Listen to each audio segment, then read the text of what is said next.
Welcome to my videos. Today I want to discuss about driving anxiety. I'm a registered psychotherapist practicing in Ontario, and I often have people who had accidents and who are struggling with driving anxiety. And if you are watching this, maybe you have panic, fear, anger, or shame while you are driving. And I want to start I want to help you to ask you different questions and teach you some strategies that you can use in order to help yourself to cope with driving anxiety. Generally, anxiety is not the problem, but the struggle with anxiety is what's making your life challenging. And today we are not going to focus on deleting or eliminating fear, but we are going to focus on building a life that's bigger than fear and how you can do what matters for you, what's meaningful for you, even in the presence of anxiety. And as you listen, I invite you to keep asking yourself, how does show up in my life? After an accident, your nervous system learns very quickly, and the brain prioritizes learning from danger more strongly than learning from safety. This is called negativity bias. And amygdala has learned that driving once led to danger, and let's never let that happen again. That's why maybe you might have symptoms such as racing heart, your hands might shake, and your body might urge to escape. And this is conditional learning, not weakness.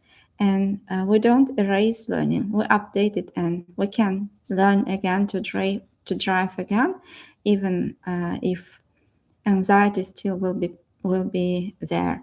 And each time when you are exposing yourself to the fears, you are actually slowly teaching your brain that you still can drive despite fears, despite anxiety. And each time when you are avoiding, your brain, on the contrary, might interpret it as if this is something dangerous.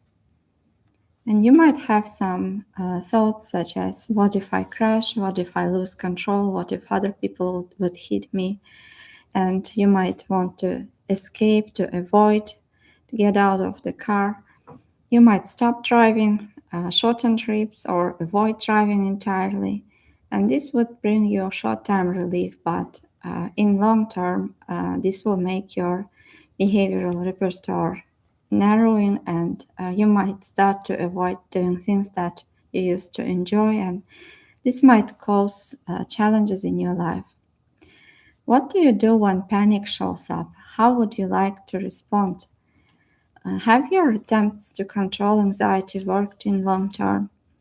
Maybe you are avoiding highways, only driving when calm, or distracting yourself, waiting until you feel ready. How long does relief from avoidance last, and how anxiety come back stronger or weaker over time?